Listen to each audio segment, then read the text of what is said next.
Hello everyone, this is Persephone, and today I'm going to share with you some hot tea story about the worst cold approach anyone ever did to me in my entire life that happened recently, and also an update about my health. Long story short, because I don't expect people to obsess over my health, I'm in full remission. If you don't know the backstory and what's my diagnosis, my official diagnosis with my autoimmune problem was pancolitis with symptoms from both Crohn's and IBS. But for some reason, when I say pancolitis, people start thinking something like contagious.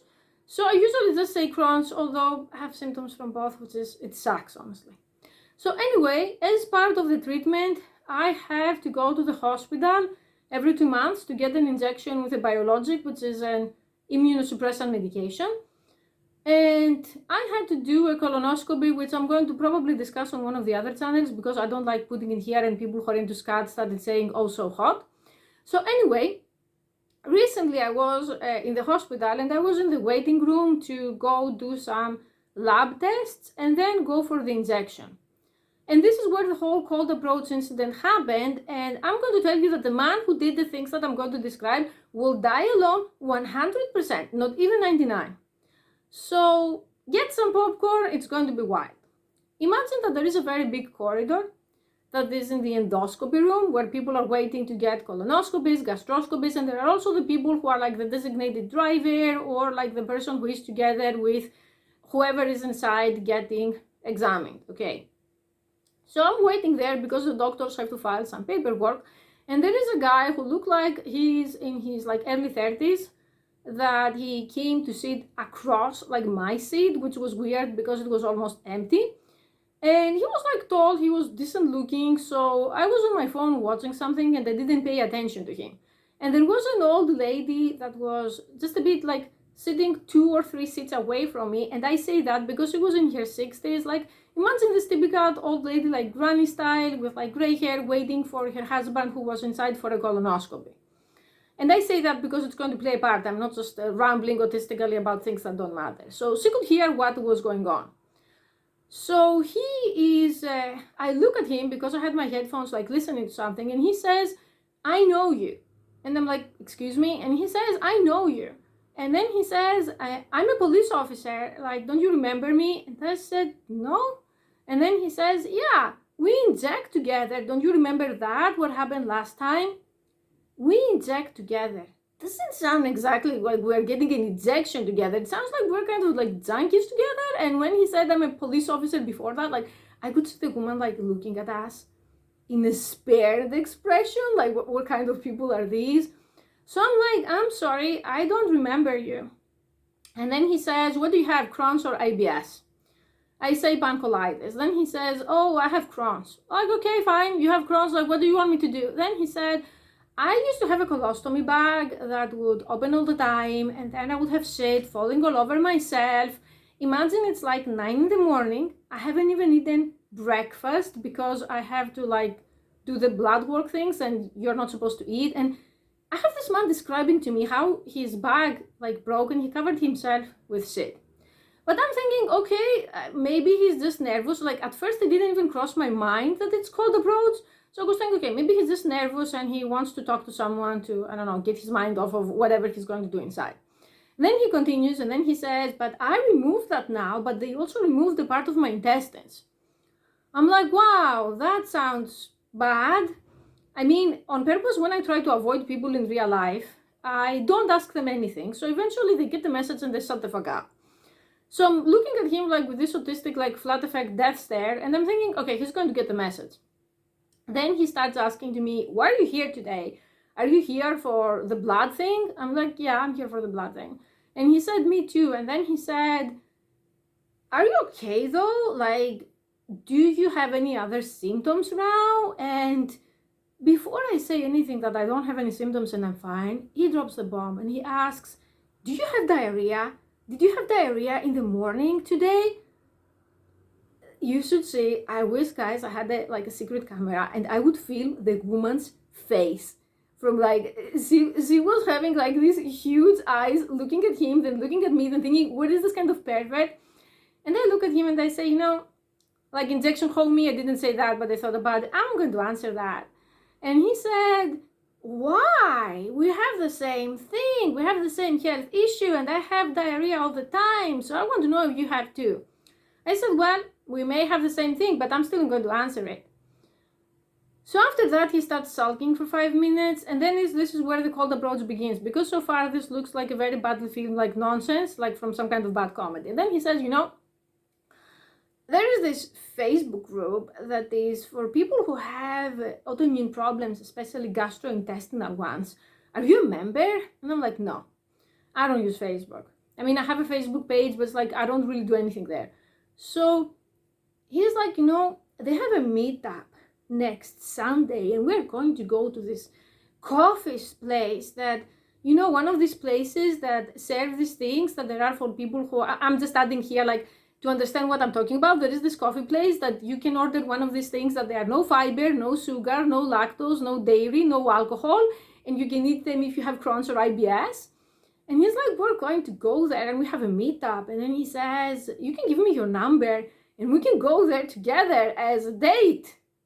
And I wanted to say, yeah, you, me, and the colostomy bag, like the three of us, as a threesome.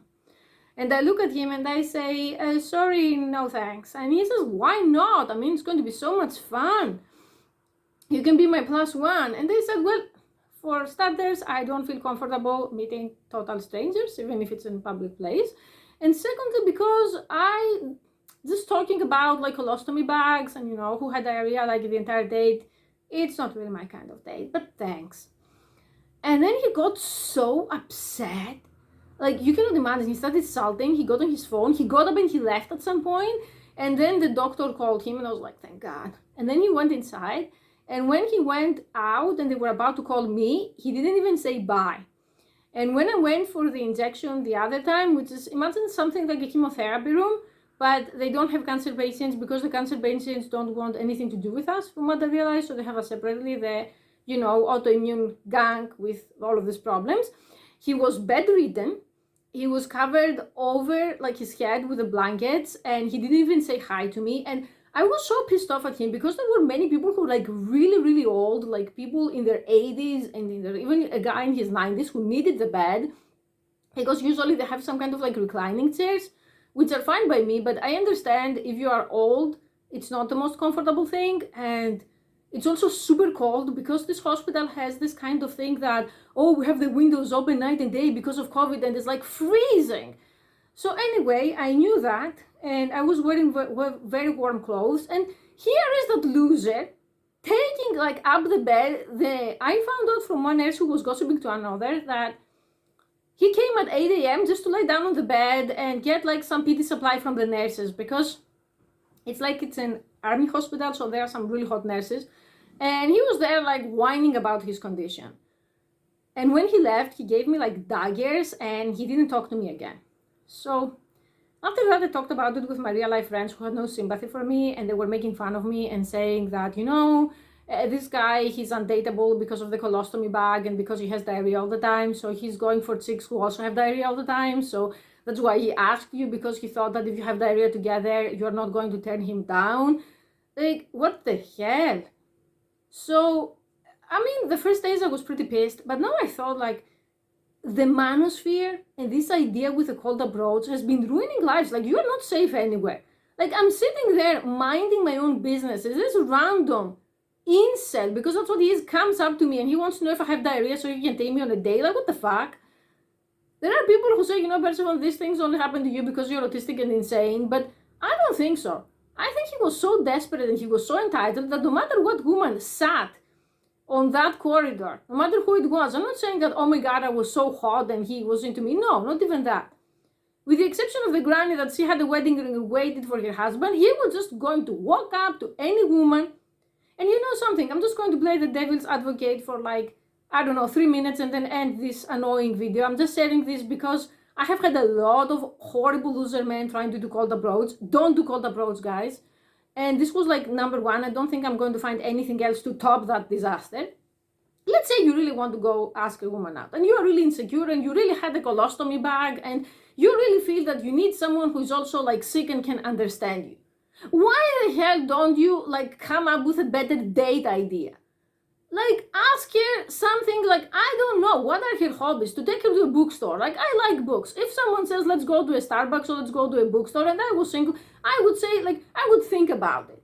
What is the appeal for me to go on some kind of public place as his +1, whatever that means, and people are going to assume I'm his girlfriend when I'm not, where everyone is going to be like commiserating about how much diarrhea they have and how much they have to eat dairy-free, gluten-free, sugar-free, alcohol-free, all kinds free, which is basically the air diet. And to add some unsolicited information again, if you ask me what do you eat, I used to eat clean before all of this mess, and I still eat clean after all of this mess. And I eat meat every day, I eat vegetables every day, I just don't eat garbage, junk food, and seed oils. And I'm in full remission. So if you say this to these people, that you don't have to live on practically pasta and maybe one small piece of chicken and then cry yourself to sleep, they're not going to listen. So what is the appeal for me to go there with people who are just in total misery to share that misery? Like, you have zero gain. And I'm thinking, like, from time to time, I'm getting bored of YouTube, I'm getting bored of everything, and then I'm thinking, who is going to help these men who have actually zero gain? Because this man, he's going to go home, he's going to open his Reddit account, and he's going to be sulking and saying, even that bitch that, oh, by the way, I forgot the most important thing. He asked me if I have a colostomy bag. I said no. And then he said, you're going to need one eventually. He's going to say, I cursed that bitch to have a colostomy bag and have the colon removed because she wasn't interested in me. And he doesn't even understand what he did wrong. Because I'm telling you, he wasn't bad looking, he wasn't a goblin, and he has a job. He is a police officer. And he still can't get a date. Yeah. If you, like, lesson 1 from this video, if you go around asking women if they have diarrhea, you're not going to get a date. Lesson 2 from this video, there are so many appropriate places to meet women. You can go on all dating apps, at your workplace. I'm not really a fan of relationships in the workplace, but it doesn't have to be the direct workplace. It can be, I don't know, your coworker's sister, from female classmates, from places where, like weddings, places where you can actually meet women. I'm not going to be tired of saying this. Volunteer. Go to an animal center. How cute it is to see a guy who takes care of puppies and kitties, and go to an old place with people to read to them, you know, like retirement homes. Women are suckers for this kind of thing. The good guy, the guy who takes care of the elderly, who takes care of small animals, it melts their heart. Go to, I don't know, some place where it's like, I don't know, the church where they feed the poor. I don't know how to call this in English. A guy who can cook, sexy. A guy who's an altruist, even sexier. You don't do any of that. If you go to the hospital and you ask women if they have diarrhea, you're going to die alone. Do I feel sorry? No. Am I going to help you? No. Am I going to date you? Of course not. So I'm just going to say, forget all of the nonsense about the people who say just go and chat up random women. Like, next person who does that, it's like, he's so lucky that it was within hospital settings and I didn't cause a scene. Otherwise, maybe I wouldn't have been so polite. And I was super nice because it seems that in the last time when I had a colonoscopy, they somehow labeled me a non-compliant patient. And I don't remember that. I just remember that when I was about to go there, because I was dragged out of my freaking mind like 8 months ago, I remember telling them I'm not going to do it. And then they had to restrain me and put like a mask over my face. And then I was totally blacked out. I don't remember what happened. And then they were like wheeling me back into my room. So when I went there like recently, everyone remembered me. And it was like the anesthesiologist saying, are you going to cooperate now? And the nurse was like, oh, it's here. So I have no idea what bullshit I told these people and what problems I caused. Because like I said, I was completely drugged the first time and out of my mind from like not sleeping and not eating and bleeding to death. So I don't remember. So I'm already kind of blacklisted there. So I didn't want to start a fight with the creep who's asking me if I have diarrhea in the corridor. So he was so lucky and he won't even realize. Otherwise, I would even call security to like report him for sexual harassment. Although again, this is kind of like some kind of really disgusting like scat level sexual harassment, which I have nothing against people who is their king. If that's your thing, okay. But you can't walk up to random people and ask them that. Like, this is really disturbing sexual harassment. Don't walk up to random women to talk to them in general. And if you do so, do it at your own risk. And don't be surprised if you're going to be like, you know, rejected, reported, harassed back, and so on. And last but not least, that old lady sitting there, I think she had a pretty exciting story to tell to her family after all of that. Like the guy who was asking this girl if she has a colostomy bag, and then he gave me his wish like, oh, you are going to need one soon, ho, ho, ho. And then when you are going to be this whore who can't even jump over the wall because you have the colostomy bag, then you would wish you would go to on that date with me, on that restaurant to discuss all of our like digestive tract problems. So yeah, no,